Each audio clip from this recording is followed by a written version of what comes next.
The Last Leaf by O. Henry. In a small part of the city, west of Washington Square, the streets have gone wild. They turn in different directions. They are broken into small pieces called places. One street goes across itself 1 or 2 times. A painter once discovered something possible and valuable about this street. Suppose a painter had some painting materials for which he had not paid. Suppose he had no money. Suppose a man came to get the money. The man might walk down the street and suddenly meet himself coming back without having received a cent. This part of the city is called Greenwich Village, and to old Greenwich Village the painters soon came. Here they found rooms they like, with good light and at a low cost. Sue and Jonesy lived at the top of a building with 3 floors. One of these young women came from Maine, the other one from California. They had met at a restaurant on 8th Street. There, they discovered that they liked the same kind of art, the same kind of food, and the same kind of clothes. So they decided to live and work together. That was in the spring. Toward winter, a cold stranger entered Greenwich Village. No one could see him. He walked around touching one person here and another there with his icy fingers. He was a bad sickness. Doctors called him pneumonia.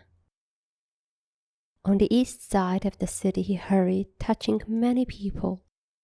But in the narrow streets of Greenwich Village, he did not move so quickly.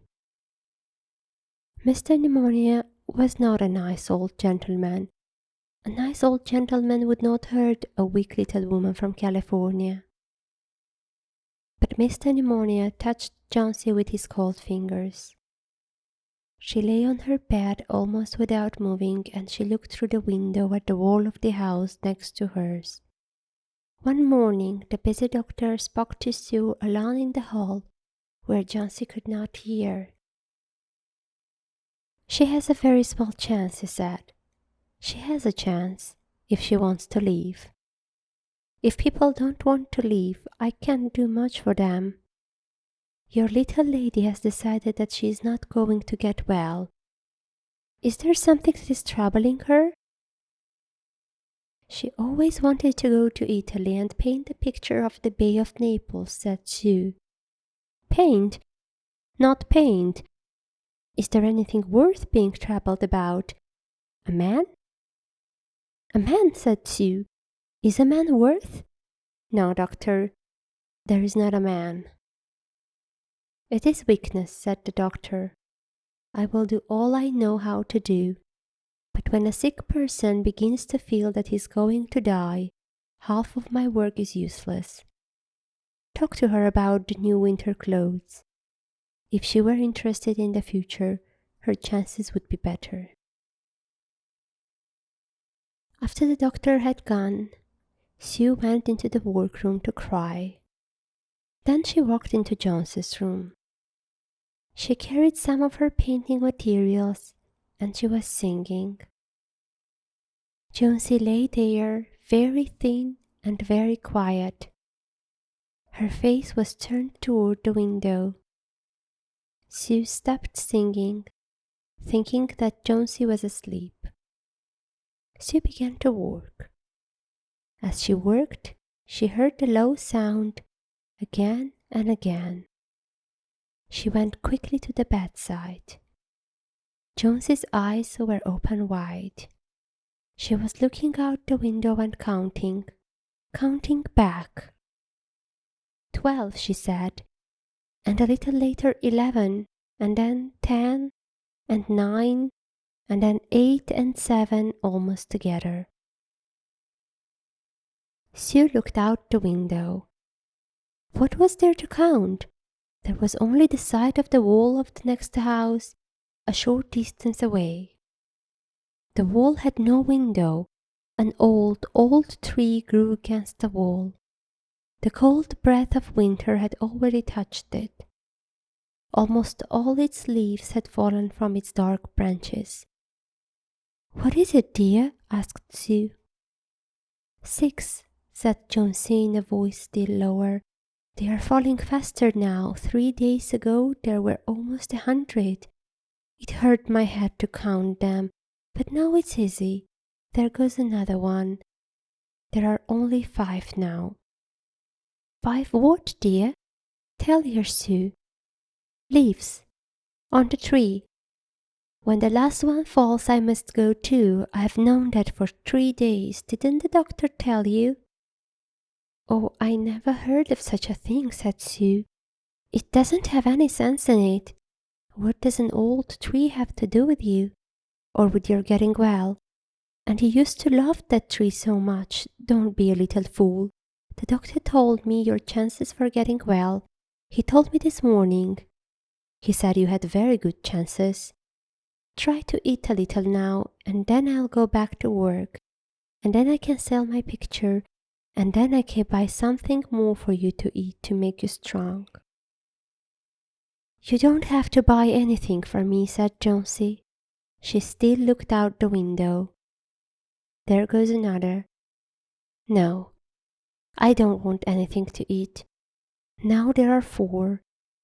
I want to see the last one fall before night. Then I'll go too."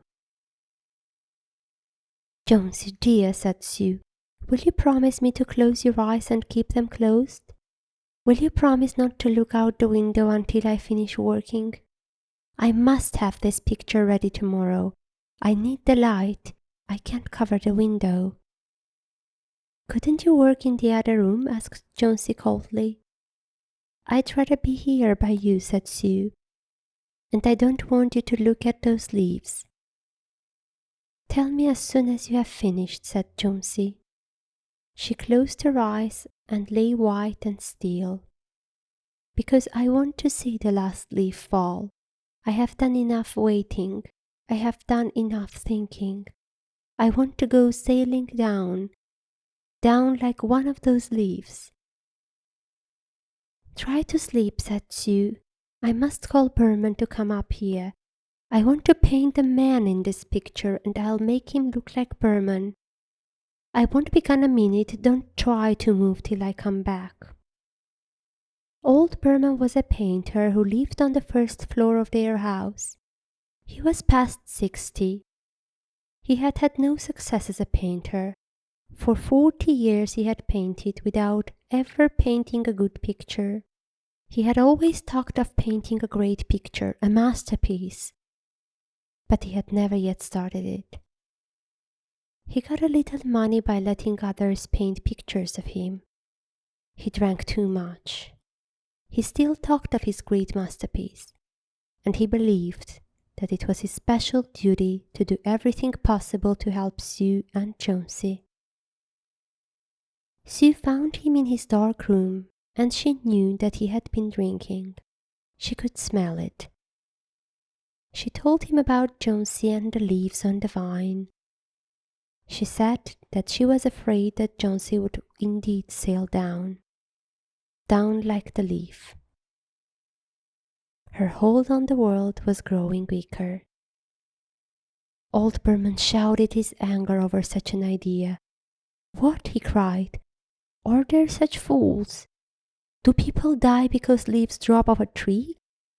I have not heard of such a thing. No, I will not come up and sit while you make a picture of me. Why do you allow her to think such a thing, that poor little Jonesy?" "She is very sick and weak," said Sue.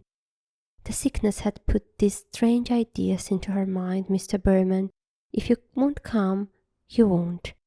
But I don't think you're very nice." "This is like a woman," shouted Berman. "Who said I will not come? Go, I come with you. For half an hour I have been trying to say that I will come. God, This is not any place for someone so good as Jonesy to lie sick. Some day I shall paint my masterpiece, and we shall all go away from here. God, yes. Jonesy was sleeping when they went up. Sue covered the window and took Berman into the other room. There, they looked out the window fearfully at the tree. Then they looked at each other for a moment without speaking. A cold rain was falling, with a little snow in it too. Berman sat down and Sue began to paint. She worked through most of the night. In the morning, after an hour's sleep, she went to Jonesy's bedside. Jonesy, with wide-open eyes, was looking toward the window. "I want to see," she told Sue. Sue took the cover from the window. But after the beating rain and the wild wind that had not stopped through the whole night, there still was one leaf to be seen against the wall. It was the last on the tree. It was still dark green near the branch, but at the edges it was turning yellow with age. There it was hanging from a branch nearly 20 feet above the ground. "It is the last one," said Jonesy. "I thought it would surely fall during the night. I heard the wind. It will fall today, and I shall die at the same time." "Dear, dear Jonesy," said Sue, "think of me. If you won't think of yourself, what would I do?" But Jonesy did not answer.